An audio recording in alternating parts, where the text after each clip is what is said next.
नमस्कार विद्यार्थी मित्रमैत्रिणींनो, इयत्ता 8वी मराठीचा 12वा धडा गोधडी या धड्याचा स्वाध्याय आपण आता इथे सोडवतोय. जर तुम्ही नवीन असाल चॅनलला तर चॅनलला सबस्क्राईब करा. आपण इथे संपूर्ण स्वाध्याय सोडवलाय. माझं नाव आहे सपना टीचर. प्रश्न पहिला, आकृत्या पूर्ण करा. गोधडीची वैशिष्ट्य. फक्त चिन्ह्यांचा बोचका नसतो तर बापाच्या फाटक्या धोत्राचे अस्तर, मायेलाही ऊब देणारी आईच्या फाटक्या लुगड्याचे अस्तर. गोधडी चिंधीच्या स्वरूपात आठवणीत दडलेल्या व्यक्ती, आई, वडील, मामा आणि भाचा. प्रश्न दुसरा आहे, कवितेच्या आधारे आईची वैशिष्ट्य लिहा. आयुष्यभर कष्ट. संसारात खाल्लेल्या खस्ता. मायेची ऊब. स्मरणांच्या सुईने शिवलेली गोधडी. प्रश्न 3, तुमच्या घरातल्या एखाद्या जुन्या वस्तूशी जुळलेले तुमचे भावनिक नाते तुमच्या शब्दात व्यक्त करा. उत्तर, माझ्या घरी माझ्या आजीची शिलाई मशीन आहे. ती मशीन गेले 40 वर्ष आमच्या घरात आहे.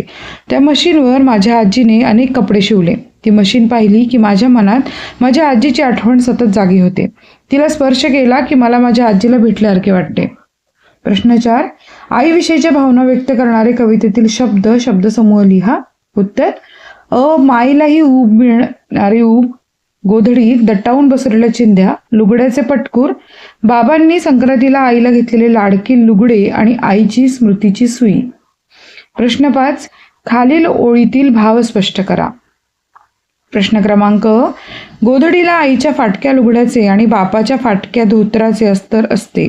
उत्तर, गोधडी हे आई वडिलांच्या कष्टमय जीवनाचे प्रतीक आहे. कवी म्हणतात, आईने शिवलेली गोधडी म्हणजे फक्त चिंध्यांचे बोचके नसते, त्यात आई वडिलांच्या भावना गुंतलेल्या असतात. गोधडी म्हणजे नसतो चिंध्यांचा बोचका, ऊब असते ऊब. या प्रश्नाचं उत्तर, गोधडी शिवण्यासाठी चिंध्यांचा वापर केला जातो, परंतु इथे वापरलेल्या सर्व चिंध्या या आईच्या लुगड्याची पटकुरं, बाबांच्या कोपरीच्या बाह्या वापरलेल्या आहेत आणि ही गोधडी अंगावर पांघरल्यावर खूप ऊब मिळते. ती ऊब केवळ फक्त कपड्यांची नाहीये, तरी यामध्ये आईवडिलांच्या भावना गुंतलेल्या आहेत. लिहिते होऊया.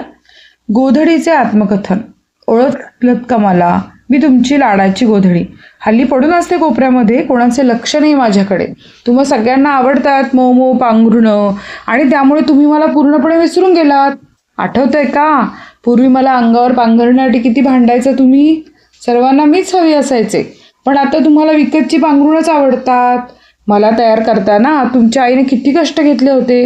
गोधडी शिवताना तिनं तिच्या चांगल्या चांगल्या साड्यांमधल्या रंगसंगतीचा वापर केला. आजोबांचे धोतर, आजीची साडी वापरली होती त्यांची आठवण राहावी म्हणून.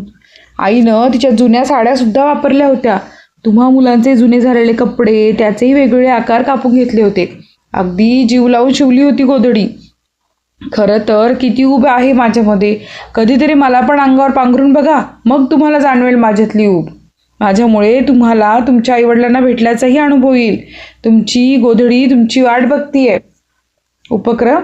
आईने घरातील टाकाऊ वस्तूपासून जशी स्वकष्टाने गोधडी बनवली, तशी मकर संक्रांत या सणाला प्रेमाची भेट देण्यासाठी टाकाऊ वस्तूंपासून भेट कार्ड बनवा. मित्रांना, नातेवाईकांना, शिक्षकांना प्रेमाने भेट द्या. आपण समजून घेऊया. आपण जेव्हा कथा, कादंबरी, कविता, नाटक वगैरे साहित्य वाचतो तेव्हा दैनंदिन जगण्यातील भाषेपेक्षा थोडी वेगळी भाषा आपल्याला वाचायला मिळते. आपल्याला साहित्य वाचनाचा आनंद मिळवून देण्यात या भाषेचा मोठा वाटा असतो. दैनंदिन व्यवहारातील भाषेपेक्षा साहित्याची भाषा ज्या घटकामुळे वेगळी ठरते त्यातील एक घटक म्हणजे अलंकार. अलंकाराचे 2 प्रकार आहे. एक आहे शब्द अलंकार, ज्याच्यामध्ये यमक, अनुप्रास, श्लेष असे 3 अलंकार येतात. आता दुसरा आहे अर्थालंकार. यामध्ये उपमा, उत्प्रेक्षा, रूपक, अपणहुती, व्यक्तिरेख, चेतना गुणोक्ती इत्यादी अलंकार येतात. प्रश्न आता आपण शब्द अलंकारातील यमक आणि अनुप्रास या अलंकाराचा अभ्यास करूया. यमक अलंकार. खालील ओळी वाचा, निरीक्षण करा. मग मना चंदनाचे परी त्वा झिजावे, परी अंतरी सज्जना निववावे. अधोरेखित शब्दांच्या उच्चारामध्ये साम्य आढळते का, तर कवितेच्या चरणाच्या शेवटी मध्ये किंवा ठराविक ठिकाणी एक किंवा अनेक अक्षरे वेगळ्या अर्थाने आल्यास तेथे यमक हा अलंकार होतो. अधोरेखित शब्दांच्या उच्चारामध्ये साम्य आढळते हो. आता आपण इथे बघूयात. खालील ओळी वाचा, त्यामध्ये यमक अलंकार होतो अशा समान अक्षरांच्या जोड्या लावा. नाचे दरी डोंगरात झिम्मा खेळतो नदीशी, रिमझिम पहाडीचं गाणं बोलतो झाडाशी. नदीशी झाडाशी आहे. आई तुझ्या पुढे मी आहे अजून तान्हा, शब्दात सोड माझ्या आता हळूच पान्हा. तान्हा आणि पान्हा. कडीस जोडूनी तुझ्या कडीला, मनुष्य बनवितसे साखळीला. कडीला आणि साखळीला. आता अनुप्रास अलंकाराबद्दल आपण बघतोय. गडद निळे जलद भरून आले, शीतल तनून चपल चरण अनिल गण निघाले. आता पुनरावृत्ती झालेले वर्णन लिहा एखाद्या वाक्यात किंवा कवितेच्या चरणात. एकाच अक्षराची पुनरावृत्ती होऊन त्यातील नादामुळे जेव्हा त्याला सौंदर्य प्राप्त होते तेव्हा अनुप्रास अलंकार होतो. आता पुनरावृत्ती झालेले वर्णन बघा. नी आणि न. खालील ओळीत कोणत्या अक्षरामुळे अनुप्रास झालाय? रजत नील ताम्र नील स्थिर पलव जल सलील. याच्यामध्ये ल. संत म्हणती सप्तपदे सहवासे सख्य साधूशी घडते. यामध्ये स. आता भाषा सौंदर्यात अलंकारिक शब्दांची रचना करून भाषेचे सौंदर्य वाढवता येते. आपले विचार अधिकाधिक परिणामकारक अधिक आकर्षक होण्यासाठी अलंकारिक शब्दांचा उपयोग केला जातो. खाली काही अलंकारिक शब्द दिलेले आहेत, त्यांचा अभ्यास करा, लेखनात उपयोग करा. गजांत लक्ष्मी म्हणजे श्रीमंत मनुष्य. गळ्यातला ताईत म्हणजे अत्यंत प्रिय व्यक्ती. बाळ कडू लहानपणीचे संस्कार. काथ्याकूट निष्फळ चर्चा. अष्टपैलू अनेक बाबींमध्ये प्रवीण.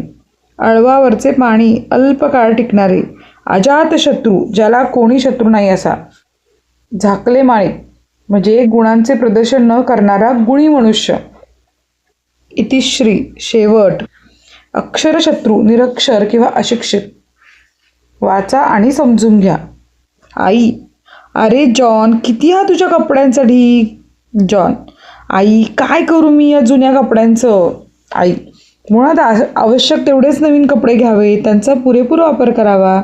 जॉन. अगं हो पण आता काय करू ते सांग ना. जॉन. अगं हो. आई म्हणते यातले जे कपडे वापरण्यासाठी चांगले ते बाजूला कर, जे तुझ्या अंगाला येत नाही ते फाटले आहेत ते वेगळे कर. जॉन. आई आपण या जुन्या कपड्यांचा पुनर्वापर करू शकतो का. आई हो नक्कीच, त्यासाठी आपल्यात फक्त कलात्मकता पाहिजे. जॉन. आई काय काय बनवता येईल ग या कपड्यांचं. आई. तुला सुट्टी असेल ना आज, चल आपण दोघं मिळून बनवूया. आई जॉनला पर्स तोरण पायपुसणी बनवून दाखवते. जॉन. आई किती छान झाल्यात ग वस्तू, खूपच छान दिसत आहेत. खरंच आपण जुन्या कपड्यांपासून वेगळ्या वस्तू बनवू शकतो, यामुळे नक्कीच कपड्यांचा अपव्यय न होता पुनर्वापर होईल. धन्यवाद मित्रमैत्रिणींनो, तुम्ही हा व्हिडिओ बघितला याबद्दल. आणि ज्या प्रकारे तुम्ही आम्हाला नेहमी सपोर्ट करता तसंच सपोर्ट करत राहा. चॅनलला लाईक करा, सबस्क्राईब करा आणि तुमच्या मित्रमैत्रिणींना व्हिडिओ शेअर करा म्हणजे त्यांनाही त्याचा उपयोग होईल. तर भेटूयात आपण पुढच्या व्हिडिओमध्ये. धन्यवाद.